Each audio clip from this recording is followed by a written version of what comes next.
Hi, my name is Mark Dana. I'm a volunteer with an organization called Gift of Life, and I want to tell you the story of the latest child that we've saved. For those of you who don't know, Gift of Life was founded in 1975 as a project of Rotary.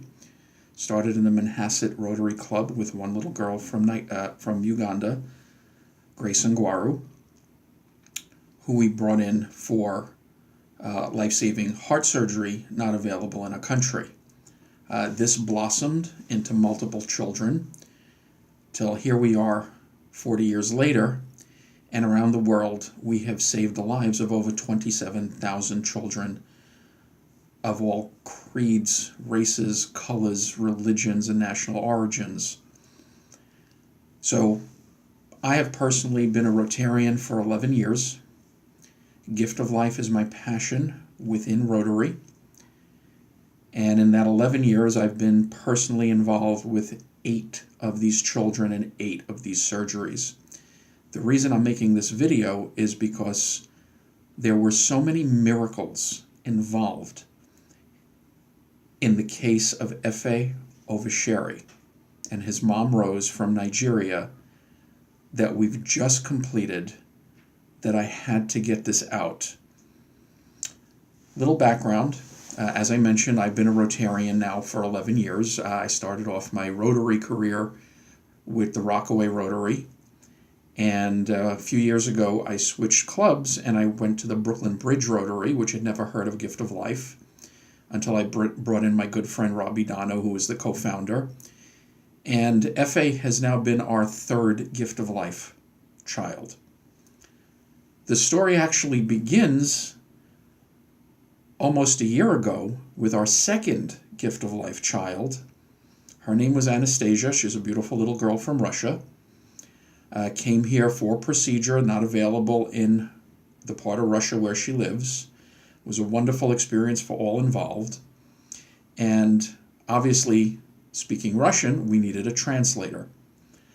The name of the translator was Alex Quadarov, a wonderful human being who is not a Rotarian, but is a very loving, generous, giving man who worked very closely with us throughout the whole time Anastasia was here. Now, Alex and I had not communicated more than once or twice in the year since. An occasional text, an occasional email. But this is an important part of the story, and I'm getting to it. So about a week and a half ago, I've got a call from Mary Reardon, who's the program director at Gift of Life here in New York, asking if we would like to be the host club, the Brooklyn Bridge Rotary, for a family from Nigeria, 14-year-old boy. And I explained to her, well, I do have to run it by the club, but I'm sure they'll go ahead. And of course the club said yes. That was on Monday morning. By Friday, I had gotten the notice from Mary that they were coming. And this is when the story gets really amazing. As I mentioned, I've been with Rotary and Gift of Life for 11 years. I've done 8 children. All of the children that we've done have been housed at the Ronald McDonald House of Long Island, a place that I have been to literally hundreds and hundreds and hundreds of times. For the first time ever, when I got to the airport and I went to the customs agent told me the family never got on the plane. And I was like, what do you mean they never got on the plane? They never got on the plane. They're not here. This had never happened to me before. I called Mary. I asked her what to do. She said never happened to her either. Both of us were at a loss. I asked the custom agent, can you check and see if there's another flight coming? Maybe they're on the next flight. It turns out they were. So this was about 1 p.m. at JFK. I went home. I came back at 6 and picked up the family and proceeded to take them to the Ronald McDonald House, which I have been to literally hundreds of times in the last 11 years. Somehow, about 5 blocks from the house that I've been to hundreds of times, I got lost. This doesn't happen to me. And I got so lost, I actually had to pull out my cell phone and pull up Waze to get unlost, to get the family to the house, which I did. And I thought that was very strange. How could I get lost coming here? When we checked in, the night manager gave them room 306. I've been to all the rooms in this house many, many times. For some reason, I went to room 206. This doesn't happen. Finally, I got to room 306. And the instant that my hand touched the doorknob and I brought this family into their room, I received this text from Alex, our Russian translator, which I'm going to read. Hello, Mark. I'm back from Russia, and I brought a small gift for you from Vera and Anastasia. I'd like to meet with you. Please let me know of a convenient time and place to get together. Regards, Alex. Which I responded to, well, what timing? I'm literally dropping off a gift of life child at Ronald McDonald House right now. I'm going to be here tomorrow morning to take him for his first appointment. Turns out the surgeon was Dr. Sean Levchuk, who had done Anastasia's surgery. So Alex and I met at Dr. Levchuk's office the next day. And at the post-op, it was the pre-op meeting, Dr. Levchuk came out and spoke to me, and for the first time in 11 years and 8 children, one of the physicians, one of the surgeons told me, Mark, I can't give you 100% guarantee on this particular case. This is very severe. I don't know if we're going to be successful. I've never heard that before. So I explained to Dr. Levchuk that I really felt that God was in charge and directing everything happening with this case. And I explained to him the story that I just told you. And his demeanor changed like that, instantaneously. All of a sudden, I could witness his confidence rising. And he swung into action. He went to order more equipment, and he says, okay, he says, I am going to do my very best. And then, after dropping off the family, went home and did something I've never done before. I had this feeling, this is a very serious case. And I got into action, and I started texting and messaging and emailing and Facebooking everybody that I know who had a large following, or people who I knew were very spiritual and who had deep faith. And I asked them to pray for the success of Dr. Levchuk and for this young boy. And I gave the specific date and time when the surgery would be being performed. And I was humbled and overwhelmed by the responses that I got from literally all over the world.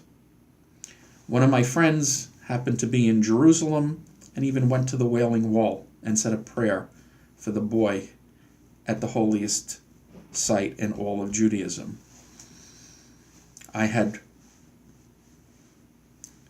Christians, Muslims, Jews, people of different healing modalities, people who ran prayer circles, literally all over the country and all over the world, praying for the success of this surgery. When I went to pick up Rose and Effie, she handed me a whole bunch of literature and a flag and some books from the sponsoring Rotary Club out in Nigeria, one of which had an email address for the Nigerian Rotary Club. So I sent them an email letting them know that the family is here, this is okay, this is when the surgery is going to be, etc., etc. So I picked them up Sunday. Monday was the examination, and the surgery itself was Wednesday morning. It's now Thursday as I'm talking to you. So we get them there, and we meet Dr. Levchuk. I explain to him that I have a lot of help coming from high above to bless him and his hands and the boy. And Rose and I sit and we wait for about 2 hours. I am in deep prayer myself the whole time, and I am getting confirmation from all of my friends that they are as well. About 2 hours later, Dr. Levchuk comes with the biggest smile on his face. And we're in a pretty packed waiting room. And he says, Mark, it was a 1 in a million shot, but we did it. It's gone. That hole is not there anymore. He's going to live to be 150 years old. And I had posted a couple of other videos which you need to watch, but I'll give the Reader's Digest version here. Dr. Levchuk explained to me that Effie's hole was the largest hole that this hospital, which was the very first Gift of Life hospital, which worked on Grace almost 40 years ago, had ever repaired, and that in 3 to 4 years the boy would be inoperable.